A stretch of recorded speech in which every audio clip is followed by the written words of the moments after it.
Hello, everyone, and welcome back to another episode of Blame It on the Stars, where we give you an inside look to what's going on in the universe so you can blame your problems on the stars. It is Jade here. And it's Kara. And this week, Cancer season begins, so we'll be giving you an overview of all of the transits that happen during Cancer season so you know what you're getting into up front. But in case you missed it, last week we talked about Venus and Mercury entering Cancer. If you want to know more about those, then definitely check out last week's episode before diving into this one. And just to give you a heads up, next week is our final episode in our Planetary Returns series. We will tell you everything you need to know about solar returns and how they affect you. So for Cancer season, since the sun entering Cancer, the full moon in Capricorn, the first one, Saturn retrograde and Neptune retrograde all happen first. We'll be explaining those in more depth, but we'll still be covering Mercury in Leo, Venus in Leo, the new moon in Cancer, Mars in Gemini, the second full moon in Capricorn, Jupiter sextile the North Node, and Mercury retrograde pre-shadow in this episode. But per usual, they'll have their own episodes in weeks to come. And with that being said, let's dive into Cancer season. So Cancer season begins, also known as the summer solstice, when the sun enters the sign of Cancer. This happens on June 20th at 4:51 p.m. Eastern Standard Time. Per usual, the date and time are from the website astroseek.com. How this affects you. When the sun enters Cancer, there's more of a focus in your life on Cancerian themes. So think of themes surrounding your home life, your family environment, whether that be your chosen family or your family, and themes around your emotional well-being. During Cancer season, there is a tendency to want to nurture yourself and those around you, and you'll be craving more of a warm and supportive environment. What you can expect is more of a focus on your emotions and intuition. Because Cancer is ruled by the moon, you're going to be more in touch with your inner self. And there might be more of a desire to feel comfortable and cozy. This makes it a good time to reconnect with your family, spend time with others, work on any household projects, and take care of yourself. Now, there are some key dates you'll want to pay attention to. These are the aspects that the sun will make while it's transiting through Cancer. The first one is going to be July 2nd. The sun will square the North Node. This can bring some challenges or conflicts when it comes to thinking about your path in life or your purpose. You might feel that there's just a little bit of tension between what you're currently doing and what your long-term goals are. So this is a time to reassess your direction and make any adjustments that are needed in order to stay aligned to what you feel is your true calling. And then on July 10th, the sun will be trine Saturn. This aspect is going to bring stability and discipline to your life. This is a good time to make any long-term plans and to commit to your goals. Your hard work and perseverance are likely to be rewarded in the future because Saturn is involved. This is a good time to get support or advice from any mentors, bosses, or supervisors. And then on July 18th, the sun will sextile Uranus. This is a day for embracing change. You might notice that there are some new opportunities that are presenting themselves to you that could lead to more growth and maybe inspire you to take a new direction in your life. It's definitely a time to be experimental and step outside of your comfort zone on this day. And lastly, on July 21st, the sun will be trine Neptune. This aspect is going to enhance your creativity and intuition. You might feel more connected to your spiritual side and inspired. This makes it a good time for any creative activities or self-reflection. It's also a good time to spend time with others because Neptune's energy will bring about a very compassionate and understanding energy. So the next thing that happens during Cancer season is the full moon in Capricorn on June 21st. This happens at 9:07 p.m. Eastern Standard Time. What you need to know is that full moons are typically like a culmination of efforts. It's when chapters are coming to a close, and this will be in regards to Capricorn themes such as long-term goals or even career-related topics. Since Capricorn is a really disciplined and ambitious energy, this can also spotlight any career achievements that you might have had or just personal achievements. And this full moon can also prompt you to reflect on your responsibilities in your life as well. Something you should know is that this is the first of 2 full moons in Capricorn during Cancer season. Both of these full moons are going to be focused on your professional life or your public life. This is a good time to evaluate your progress at work or in your career and to set clear intentions for what you want to accomplish in the future. This is also a good time to recognize what you have accomplished so far and to make any adjustments in order to become more aligned with your goals. Now, there are some aspects to this full moon that make this just a little bit more interesting. The first is that the sun is loosely conjunct Mercury and the moon is loosely opposite Mercury.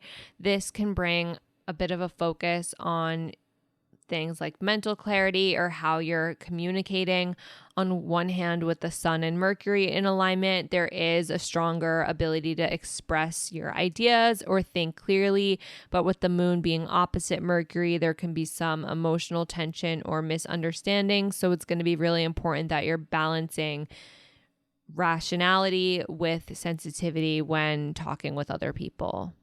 At the time of the full moon, the sun will also be conjunct Venus with the moon opposite Venus. This is going to bring more of a focus on harmony, art, and relationships. With the sun conjunct Venus, your creativity and social connections are going to be emphasized. But keep in mind that with the moon opposite Venus, there can be some challenges when it comes to opening up to others. So it's a good time to find balance and a middle ground in your relationships. The next aspect is that the full moon squares Neptune. This can cause some confusion, idealization, and possibly even deception. You might have a hard time seeing certain situations clearly and might feel a little bit overwhelmed by your emotions. So it's going to be really important that you stay grounded and use your intuition wisely, but be mindful of any unrealistic expectations, or if something is too good to be true, just be mindful. And lastly, the moon will be trine Mars. This is going to support us in being assertive and brave when opening up to others. You might be more confident in taking action during this time and expressing yourself. It's also a good time to release energy physically, whether that is going to the gym or going for a walk. So the next thing that happens during Cancer season is Saturn retrograde in Pisces. This happens on June 29th at 3:06 p.m. Eastern Standard Time. How this affects you: when Saturn stations retrograde in Pisces, it's going to start a period of time where you're feeling very introspective and maybe reevaluating some of your boundaries, responsibilities, or long-term goals.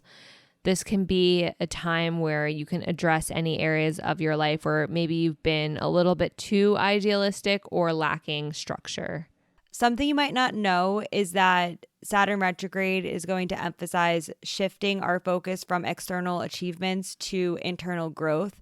This means that it's a good time to reflect and review the things that you've been working on to make sure that your actions are aligned with your long-term plans. This makes it a good time to address any unfinished business or projects that you have been working on, and also to focus more on your personal development.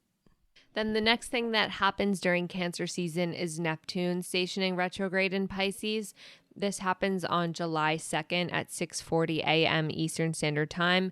What you can expect is Neptune retrograde bringing an opportunity to maybe get some clarity on areas of your life where you might have been confused, as well as get some clarity as it pertains to your dreams or any spiritual matters.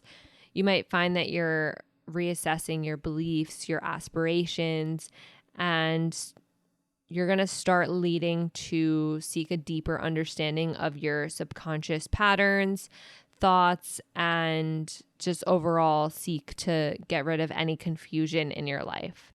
How this affects you: Neptune's retrograde will encourage you to look beyond the surface and to take a closer look at things that you might be avoiding or just have not been on your radar recently. This makes it a good time to self-reflect and to look within. As a result, you will be more in touch with your spiritual side, and it places more of an emphasis on personal growth. So everything that we are about to discuss next will have their own episodes in the future, but we are still going to talk about it now just so you have a little taste of what is going to come in the upcoming weeks, starting with Mercury entering Leo on July 2nd at 8:50 a.m. Eastern Standard Time. What you need to know is that Mercury in Leo can encourage you to be more confident and creative with your communication. So this is a time to express yourself very boldly. How this affects you: you will find it easier to express yourself and speak your mind. This makes it a good time for public speaking, storytelling, and presenting your ideas to others. Next, on July 11th, Venus will enter Leo. This happens at 12:19 p.m. Eastern Standard Time. Something you should know is that Venus in Leo can bring a very vibrant energy to your social life and to your style and aesthetic preferences. This transit can really emphasize the importance of self-expression. What you can expect is more of a focus on your social life because Leo's a very fun and energetic energy. You will be more willing to make plans and try new things. However, there will be some challenging aspects, but we will go over those in a future episode. The next thing that happens during Cancer season is Jupiter sextile the North Node on July 12th at 6:42 a.m. Eastern Standard Time.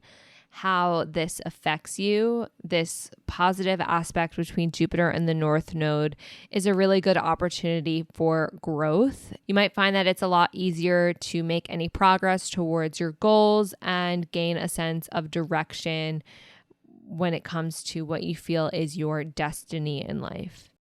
Why this matters: this transit encourages you to expand your horizons and to embrace any new experiences.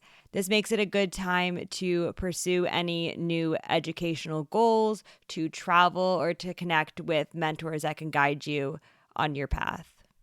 The next thing that happens is Mercury retrograde pre-shadow starting on July 16th at 11:52 p.m. Eastern Standard Time. Something you should know is that the pre-shadow phase of Mercury retrograde marks the beginning of any potential communication challenges. However, Mercury retrograde does not happen until Leo season, so don't worry about it too much now. What you can expect during the pre-shadow phase: be mindful of details and avoid making any quick decisions. This is the time to prepare for the retrograde by organizing your thoughts and ensuring that all of your communications are clear. You can expect some delays or misunderstandings to start to come to the surface around this time. The next thing that happens is Mars entering Gemini on July 20th at 4:43 p.m. Eastern Standard Time. What you need to know is that Mars in Gemini can bring a surge of mental energy and a desire to pursue multiple interests or hobbies. This transit can encourage you to be very curious and adaptable. Why this matters: you're going to be more motivated to engage your mind and be involved in communicating with others. This is a good time for networking, learning new skills, and to make any decisions before the retrograde period begins. And then we close out Cancer season with the full moon in Capricorn on July 21st at 6:16 a.m. Eastern Standard Time. How this affects you, like the first full moon in Capricorn, the second full moon in Capricorn emphasizes a coming to an end when it comes to Capricorn themes, such as maybe long-term projects or goals. It's a time to recognize your hard work and make any necessary adjustments to continue to be successful when it comes to achieving your goals. Something you should know is that having 2 full moons in Capricorn is going to really amplify your focus on career and responsibilities. This second full moon is providing another opportunity for you to solidify any plans that you made or to continue making progress in your professional or public life. Use this as a time to reflect on your achievements and see if there has been any progress since the first full moon. And that is it for Cancer season. Just a reminder, next week we'll be doing the last episode of our planetary return series, and it'll be all about solar returns. So if you want to know more about that, then definitely make sure wherever you're listening, you're subscribed and have the notifications turned on so you don't miss when we post next week. But that is all for now, and we'll see you all next Monday.